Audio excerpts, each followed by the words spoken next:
Greetings. About 8 years ago, a team of scholars in Jordan produced an Arabic translation of the Babylonian Talmud.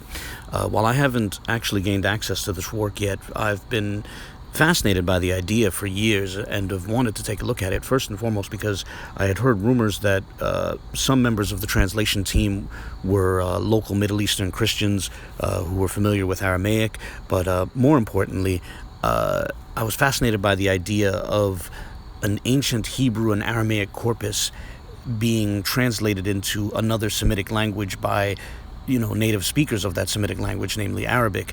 However, I later read that the translation team, while having a number of Hebraists and Aramaists among them, nonetheless struggled with the translation, with their translation work, and therefore supplemented their work by also consulting English translations of the Talmud for more insight. I found that somewhat heartbreaking because I was hoping to be able to see a translation that worked purely within a Semitic paradigm without any sort of Indo-European intermediary or bridge. And the reason why is because I'm an amateur, but nonetheless I am a student of Semitic languages, and so I think there can be a lot of insight gleaned from attempts to render the Hebrew and Aramaic texts of the Talmud into Arabic. Whatever the case, as I just mentioned, I have yet to gain access to the work, so I've yet to explore it. However, I have recently gained access to a different Arabic translation of the Talmud, actually of just the Mishnah part of the Talmud. It's a one-man translation by Dr. Mustafa Abdul Ma'abud Saeed Mansour, who apparently is a professor of Hebrew at Jamiat al-Qahira, the University of Cairo in Egypt. I only recently started browsing the text, and I may make more than one video sharing interesting features that I found therein. But on this one, I wanted to focus on tractate Rosh Hashanah, which is interesting because on the mainstream Hebrew calendar, Rosh Hashanah is coming up in a few days. And as you see here, for each tractate, they give like an Arabic transliteration of the Hebrew name of the tractate, and then they give an Arabic translation of the name of the tractate. So on the top line here, you see the Rosh Hashanah, and then on the bottom line, you see the translation, Eid Ras al-Sana, the feast of the new year, essentially. I found it mildly interesting that even though the Hebrew name of the tractate, the Rosh is spelled with an Aleph, because it's pronounced Rosh, in the Arabic transliteration, it's transliterated with a Wa.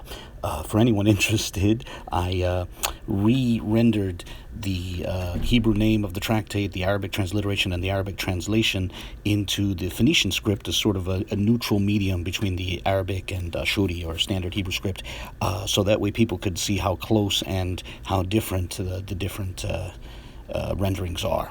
And for ease of reference, I highlighted in red the wa in the Arabic transliteration, and I also rendered in gray the respective definite articles to help the viewer sort of disregard that to look at the rest of the text in isolation, separate from the different definite articles. In this brief video, I just wanted to look at the very beginning of that tractate, where it's stated, "Hunak arba'atu ru'us lil-sana." There are 4 heads to the year. There are 4 beginnings of the year, which corresponds to the Hebrew text of that Mishnah, which begins Arba Roshei Shanim. There are 4 new years, 4 starts to years, 4 heads of years. And for anyone interested, I discussed the ancient Jewish concept of multiple starts to the year last January in my video titled A New Year.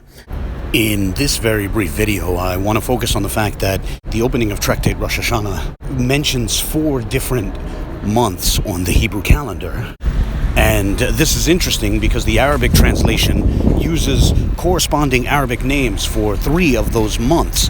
And this is potentially misleading because those same names now refer to months on the solar calendar in Shami Arabic, or as it's called, Levantin Arabic, or Levantine Arabic, or Levantine Arabic, whatever you want to call it. Basically the Arabic of Syria, Jordan, Palestine, and Lebanon. To give a bit of background, before the dawn of the Common Era, before the dawn of the Christian era, a number of cultures in West Asia adopted the names of the months that are found on the Babylonian calendar, at least some of those months. So this included the Jews and various other cultures. Later on, some of those groups, such as Assyrians and certain Arabs, just carried over those month names into their use of the solar calendar, whether the Julian calendar or now the Gregorian calendar. And that's why I made the helpful chart, which you see on your screen now. Those month names that appear in both the Hebrew calendar and the Shami Arabic solar calendars are highlighted in yellow. One of them is highlighted in a slightly lighter form of yellow just because it's not as much of a correspondence. But anyway, the bold yellow lines capture those months that have essentially the same name. And these are names that go back to the Babylonian calendar. However, keep in mind that the Hebrew calendar is a lunar solar calendar, essentially a lunar calendar, but it has leap years to stay relatively in lockstep with the seasons. Meanwhile, the Shami Arabic calendar that we're referring to is a solar calendar, whether it's the Julian calendar or the Gregorian calendar. So Nisan corresponds to the Roman calendar April, Ayar corresponds to May, Tammuz corresponds to July, Ab to August, Elul to September, etc. However, the similarly named months on the Hebrew calendar do not line up perfectly with those months on the Roman calendars. So while Nisan on the Hebrew calendar can overlap with Nisan on the modern Shami Arabic solar calendar, there's not a one-to-one correspondence between them.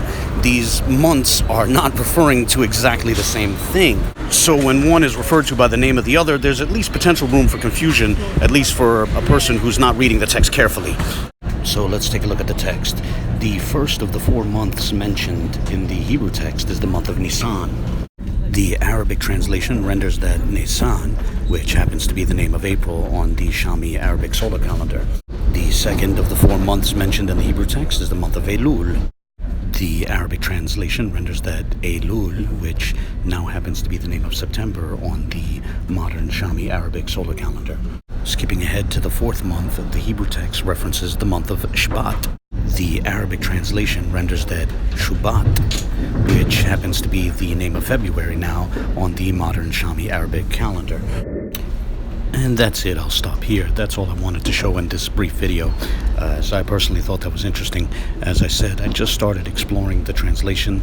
I may make more videos on interesting features I find therein, but for now I'll stop here and say that I look forward to the comments of others, and as always, God bless.